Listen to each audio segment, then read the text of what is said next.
दें।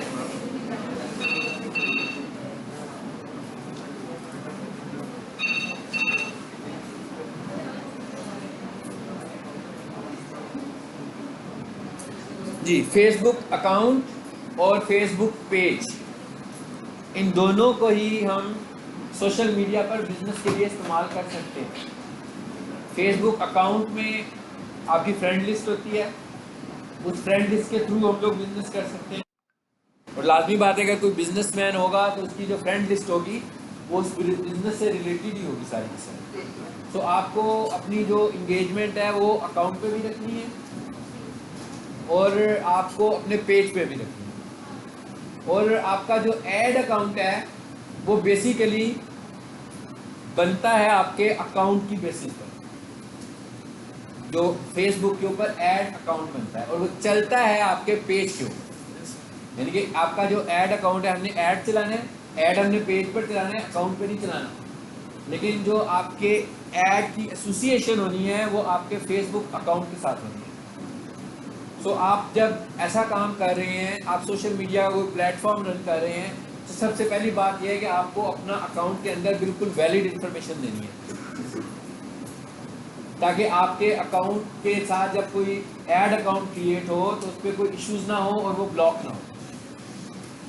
अदरवाइज अगर वो ब्लॉक होगा तो फिर हम चैट में जाकर उनसे बात करके उनको इश्यूज बताएंगे, वो हमसे जो जो इन्फॉर्मेशन मांगेंगे हम उन्हें वो इन्फॉर्मेशन प्रोवाइड करेंगे, ठीक है। और उसकी बेसिस पर फिर वो अगर लगेगा उन्हें कि ये अनब्लॉक हो सकता है तो अनब्लॉक हो जाएगा, ठीक है।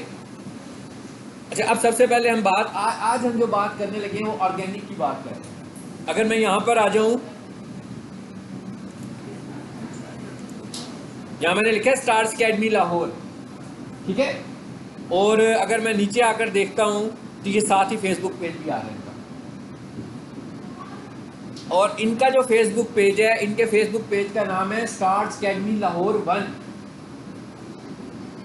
क्योंकि जब ये लोग सेपरेट हुए हैं तो उस वक्त इनका एक ही पेज था, उस वक्त इनकी एक ही वेबसाइट थी stars.edu.pk, तो जोहटोन वालों के पास चली गई। इसी तरह इनका एक ही पेज था स्टार्स अकेडमी लाहौर, वो भी उनके पास चला गया। यानी उनका जो पेज है वो है स्टार्स अकेडमी लाहौर और इनका जो पेज है उसके नाम के साथ आ रहा है लाहौर 1, ठीक है। तो हमने लाहौर 1 तो नहीं लिखा, हमने स्टार्स अकेडमी लिखा है, लेकिन पेज की इस तरीके से ऑप्टिमाइजेशन हुई है। और एक बात याद रखिएगा कि इसमें ऐड का कोई रोल नहीं है, कि मतलब अगर हम थोड़ी देर के लिए ये सोचें कि मे बी कहीं इनका बजट ज़्यादा हो उनसे एड्स का, तो इस वजह से ये ऊपर आ रहे हैं। तो ऑप्टिमाइजेशन होने में एड्स का कोई कंट्रीब्यूशन नहीं है कि आप कितनी ज़्यादा पोस्ट लगाते हैं अपने पेज के ऊपर, कितनी मुसलसल पोस्ट लगाते हैं, कितनी डिस्क्रिप्शन देते हैं अपने बिजनेस की और अपने पेज की, और कितने अच्छे तरीके से आप हैशटैग्स लगाते हैं, और आपके जो इमेजेस हैं वो कितना रिप्रेजेंट करते हैं आपके टैग्स को और आपकी प्रोडक्ट। आपके रिव्यूज़ कितने अच्छे हैं जी। लिखा हुआ है रेटिंग 4.5, 78 वोट्स। इधर क्या आ रहा है 4.5, इनके वोट्स हमसे ज़्यादा नहीं है, इसके बावजूद ये नीचे आ रहा है। लेकिन अगर आप रेटिंग देखें तो क्या है 4.5 और 4.5 इक्वल जितने रिव्यूज़ आए हुए हैं, बिल्कुल इक्वल रिव्यूज़ हैं फेसबुक के ऊपर। ये हो सकता है अब ये रेटिंग बड़ी कैसे है इनकी, उनकी रेटिंग थोड़ी सी ज़्यादा आ रही है। हो सकता है कि कितने लोगों ने पॉजिटिव रिव्यूज़ दिए हुए और कितने अच्छे तरीके से दिए हुए, उनकी बेसिस के ऊपर ये रेटिंग को शो कर रहा है। एक तो हमें ये पता लग गया। अब हम आ जाते हैं इसके पेज पर और इंगेजमेंट देखते हैं पेज के ऊपर।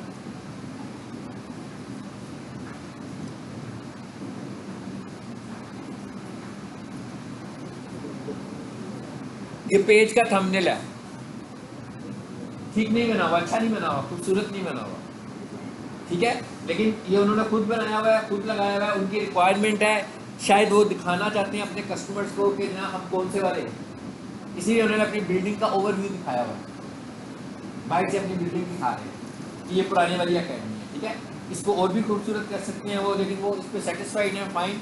एक वक्त था जब हम इस पर एनिमेशन भी लगाते होते थे, याद है ना आपको, कवर फोटो स्लाइड्स लगाते थे और वो एनिमेट होती थी, मल्टीपल फोटोज लगाकर उसको स्लाइड ट्रांजिशन से चला लेते होते थे। फिर एक टाइम आया कि फेसबुक पेज ने बंद कर दिया, यानी कि एनिमेशन बंद कर दिया। बिल्कुल वैसे ही है जैसे जी छोटी वीडियोस चल रही है, ठीक है।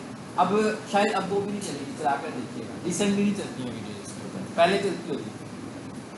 सो ये वही वाली बात है जो कि आपकी वेबसाइट के ऊपर भी थी, वहाँ पर भी स्लाइडर्स जो थे वो मूव होते थे, शायद इस वजह से कि कोई भी इंफॉर्मेशन है तो यूज़र को स्टिल नज़र आए, ठीक है, चेंज ना हो, एक ही दफ़ा परमानेंट इंफॉर्मेशन नज़र आ रही है। तो एक टाइम था जिस पे एनिमेशन चल रही थी, अब एनिमेशन इस पे नहीं चलती है पेज के ऊपर। अच्छा, उसके बाद और नीचे आओ,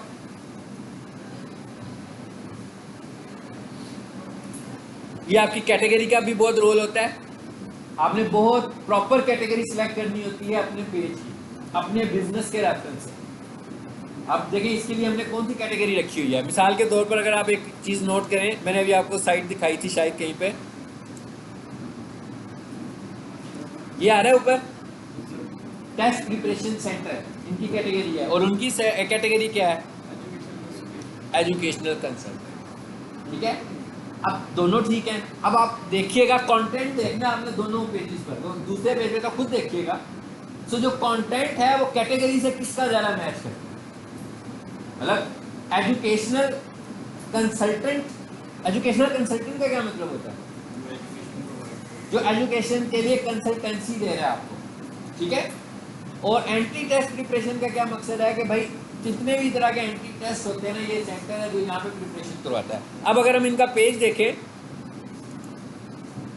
तो आपका कंटेंट देखिए जाइएगा, किस तरह का कंटेंट आपको नजर आ रहा है, पता लग रहा है ना कि एंटी टेस्ट प्रिपरेशन है। एनएमडी क्या है, कितनी रिपीट हो रहा है, मतलब कितना ज्यादा रिपीट हो रहा है उनके कीवर्ड्स, यानी कि जो हैशटैग्स अंदर लगे हुए हैं,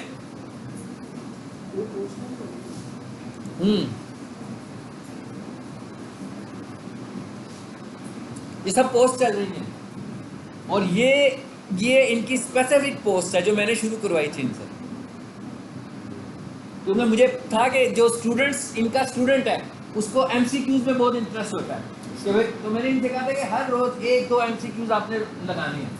इससे क्या होता है कि स्टूडेंट को एक पता लग जाता है कि यार चलो आज इनका फेसबुक पेज खोलते हैं, 2 नए एमसीक्यूज तो आए होंगे टॉपिक से जो एमसीक्यूज की तैयारी कर रहा है। और जो एमसीक्यूज की तैयारी कर रहा है उसने कहा यार अपने आप को जरा एक राउंड अप करता हूँ, तो कहेगा भाई उधर तो रोजाना 2 एमसीक्यूज लगे होते हैं, ठीक है, तो एक राउंड अप उधर भी कर लेते हैं। जैसे ऑनलाइन कुछ एमसीक्यूज की साइट्स है, तो यहाँ पर देखा ना उन्होंने पूरा दिया हुआ है, बंदा अपने आप को टेस्ट कर सकता है। और नीचे आओ, अब आपको पता लग रहा है वीडियोस एमसीक्यू से रेलेवेंट, ये वजह है इनकी ऊपर होने की, कंटेंट में इतना ज्यादा है। अब आए जरा उधर जो पोस्ट बूस्ट हुई है उसको देखें। उसके बाद इसकी बूस्टिंग भी 2 तरह से होती है, एक इसकी बूस्टिंग हम करते हैं पेज के ऊपर से, और वो बूस्टिंग जो पेज का विजिटर होगा उसको भी नजर आ रही होगी इसके ऊपर ही कि इसके इतने व्यूज हो गए हैं, इतने लाइक्स हो गए। एक बूस्टिंग होती है जो हम एड मैनेजर से करते हैं, वो बूस्टिंग पेज के ऊपर नहीं है बल्कि वो स्पॉन्सर ऐड की सूरत में लोगों को नजर आने लगी हुई है, ठीक है। 2 तरह की बूस्टिंग होती है। यहाँ से जो बूस्टिंग करते हैं उसके अंदर कुछ लिमिटेशंस होती हैं, एड मैनेजर से हम जो बूस्टिंग करते हैं उसमें लिमिटेशंस नहीं होती। इनकी जो मैं बूस्टिंग करता हूँ, ऐसे तो मैं नहीं पढ़ा पाऊंगा,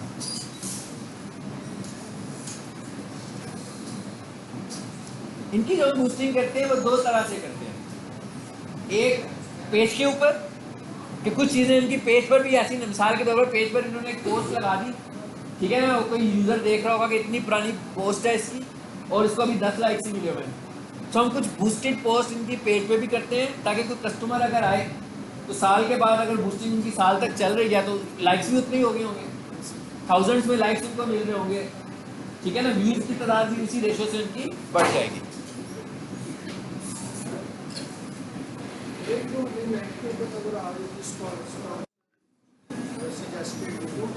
जी स्पॉन्सर्ड एड्स वो होते हैं ना, जो ये ऐड तो इधर नजर आएगा ही आएगा, ये भी लोगों को नजर आएगा, लेकिन ये पेज पे भी नजर आ रहा है। लेकिन जो स्पॉन्सर्ड ऐड होते हैं वो तो हमने सिर्फ चलाए होते हैं, वो लोगों को नजर आ रहे होते हैं, लेकिन वो वाला स्पॉन्सर्ड ऐड आपके पेज पे नजर नहीं आ रहा, लेकिन जो ऐड आप पेज के थ्रू बूस्ट करते हो और जो पे ऐड हम यहाँ से बूस्ट कर रहे हैं उसके अंदर सेटिंग्स की ऑप्शन बहुत ज़्यादा कम होगी। जो ऐड हम ऐड मैनेजर से बूस्ट करेंगे उसमें ऑप्शन बहुत ज़्यादा होंगे। ठीक है, तो सर लॉन्ग टर्म तो ये होगा ना जो पेज के ऊपर नहीं लॉन्ग टर्म अगर देखा जाए तो वो है जो पेज के ऊपर नहीं है, उसकी थोड़ी ज़्यादा अच्छी होती है, जो उसकी ज़्यादा है। देखो हमें तो यहाँ पर तो हम सिर्फ उसी को दिखा रहे हैं जो हमारे पेज पे आ रहा है। तो हम ये कह रहे हैं कि हमारा जो कस्टमर है, हमारा जो फैन है, जब वो पेज पर आए तो कोई चीज़ यहाँ पर भी बूस्ट हुई हो।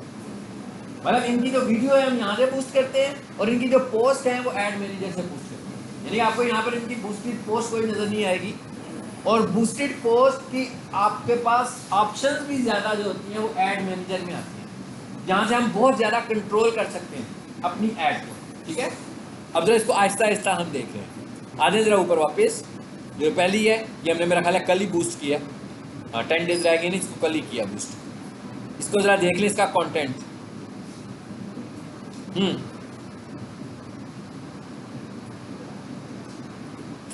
इसमें भी हैशटैग लगे हुए हैं, अंदर भी हैशटैग लगे हुए हैं, कंटेंट भी लिखा हुआ है हमने। कंटेंट में भी हमने टैग और कीवर्ड्स का इस्तेमाल किया हुआ है। इसके अलावा इसमें हमने यूआरएल्स भी दिए हुए हैं बहुत सारे।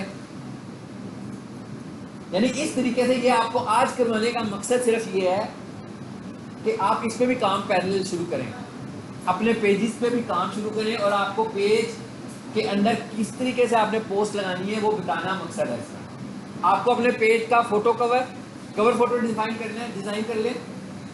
प्रोफाइल पिक्चर क्या होनी चाहिए पेज की। ठीक है, अब आए जरा वापस इस पे स्लाइड में।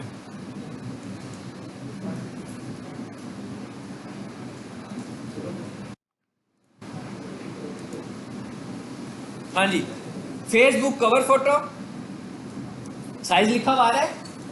फेसबुक कवर फोटो आपने किस साइज में बनाना है? 820 पिक्सल बाई 360 पिक्सल। ठीक है, इस साइड में शेयर कर दूंगा, आपको सबको पता लग जाएगा। और जब अब कोई अगर अगला टेस्ट होगा तो इस तरह के ही क्वेश्चन इसमें होंगे। ठीक है, फेसबुक इवेंट कवर, फेसबुक पे भी इवेंट्स आते हैं। जिस तरीके से आप गूगल प्रोफाइल में इवेंट्स बना रहे थे, फेसबुक पे भी इवेंट्स चलते हैं और हम इवेंट्स को ऑर्गेनिक भी ग्रो कर सकते हैं और पेड भी ग्रो कर सकते हैं। और इसी तरीके से फेसबुक ग्रुप कवर फोटो, आपको फेसबुक के ऊपर ज़्यादा से ज़्यादा ट्रैफिक लाने के लिए इसका जो एक और फैक्टर है वो ग्रुप्स बनाने वाला फैक्टर, उस पर भी आपको काम करना है। मिसाल के तौर पर मैं ये कह रहा हूँ, मैं ये चाहता हूँ कि मेरे पास कितना मटीरियल है स्टार्स अकेडमी का, कितनी सारी वीडियोज़ हैं स्टार्स अकेडमी की। तो अगर मैं अपने अकाउंट में जाऊँ और एक NMD कैट प्रिपरेशन का एक ग्रुप बना लूँ और उसमें लोगों को इंगेज करूँ तो ट्रैफिक आएगी हमारे ग्रुप में? मेरा ख्याल है मैं रुक जाऊँगा।